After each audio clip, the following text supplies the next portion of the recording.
विचार करना पड़ता है डॉक्टर भीमराव अंबेडकर के जीवनी से कि धन्य है डॉक्टर साहब, आपने सोती हुई कौम को जगा करके अधिकार दिलाया।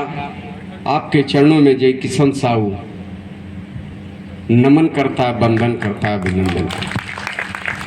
ये कई लोग कहते हैं अरे डॉक्टर भीमराव अंबेडकर ने दलित समुदाय को, तो दलित समुदाय को डॉक्टर भीमराव अंबेडकर ने, ज्ञानेंद्र मठ साहब, दलित समुदाय को डॉक्टर भीमराव अंबेडकर ने जगाया, तो काई तेलियों को बेटा विधायक बन पावत यदि दलित के समाज के लिए। इस बात पर विचार करना होगा। कुछ मतलबी हैं तब, और वो कहते हैं कि केवल दलित समुदाय के लिए। नहीं होंगे भगवान राम, मैं उनके चरणों में नमन करता हूं। यह भगवान ऐसे थे कि जिन्होंने एक गड्ढे में कीचड़ में पड़े हुए आदमी को उठा करके राष्ट्रपति के कुर्सी पर बैठाने का काम किया, वो डॉक्टर भीमराव अंबेडकर के जीवन में चमत्कार आज देखने को मिलता है। वही बात तो है कि लोगों को के दिमाग में कीड़ा रेंगता है जब आते हैं गुस्से में। जब एक बात मंचासीन और इस कार्यक्रम में हम ज़्यादा नहीं बोलेंगे, तबीयत गड़बड़ है, पूरा विस्तार। जब आदमी कोई कितना ही बड़ा विद्वान हो चाहे मूर्ख हो, आज झटके में उसको एक चाटा मारिए तो अपने मातृभाषा में, प्रोफेसर साहब जब झटके में सीढ़ी पर जा रहा है और अंधेरे में उसको एक चाटा मारिए तो मातृभाषा में आपको गाली देगा कि नहीं देगा। और वाह, इसी देश के रहने वाले वरिष्ठ पदाधिकारी महात्मा कहते हैं, उन्होंने कहा कि जूता पालिश करने वाले लोग देश की कुर्सी पर बैठ रहे हैं, यह मेरी कमजोरी है। वाह, तेरी तो कमजोरी था कि देश गुलाम था, और हमारी कमजोरी, हमारी मजबूती थी कि देश आजाद हुआ। हमारी मजबूती थी कि कतार के अंतिम व्यक्ति को भी चलने का रास्ता यह भगवान डॉक्टर भीमराव अंबेडकर ने बताया। और ज्यादा बोलने के लिए डॉक्टर भी मना किया है।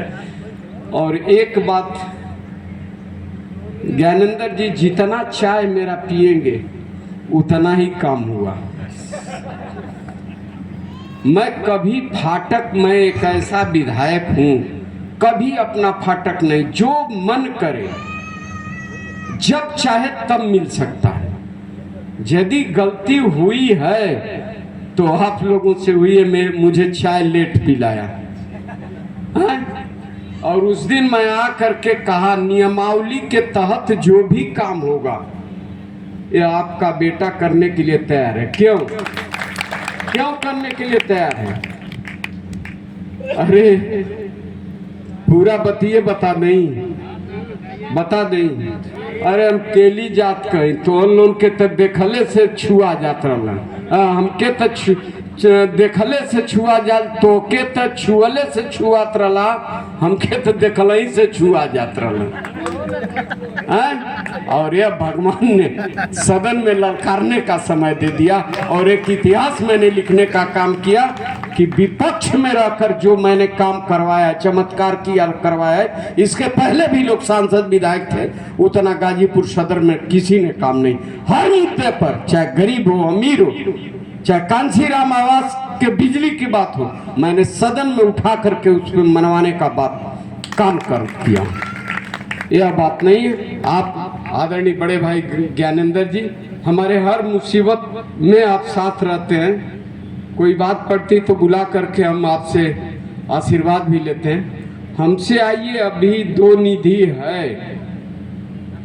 निधि है, हम देने के लिए तैयार हैं। आप लेने के लिए हैं कि नहीं है मैं नहीं जानता। मैं एकदम स्पष्ट, मैं बिल्कुल तैयार हूँ, आपका भाई हूँ, आपका बेटा हूँ। इन्हीं बातों के साथ सभी का हार्दिक अभिनंदन, स्वागत, खैर मकदम करता हूँ। डॉक्टर भीमराव अंबेडकर जीवन में नौजवानों से मैं कहना चाहता हूँ, एक बात तो उस हौसला पुरुष को, उस वीर पुरुष को याद कर लेना, जब बेटा मरा हो और व्यक्ति विदेश जा रहे हो, उनकी पत्नी ने कहा कि बेटा मरा है, जेब में पैसा नहीं है कि कफन के लिए पत्नी को पैसा दे दे।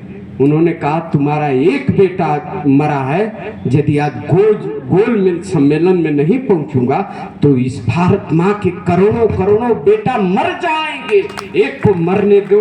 उस समय उस व्यक्ति के साहस, ताकत और कलेजा को मापोगे, देखोगे और पहचानोगे तो तुम्हारी हैसियत पता चल जाएगी।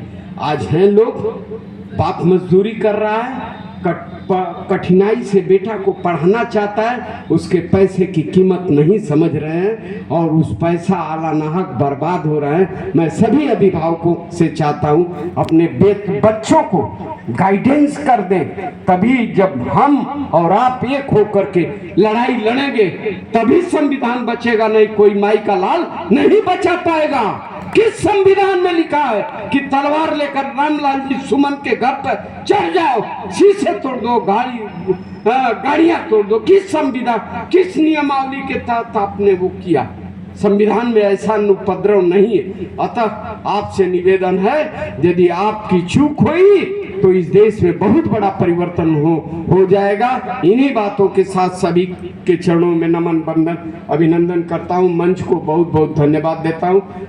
ज्ञानेंद्र भैया को प्रणाम करता हूँ।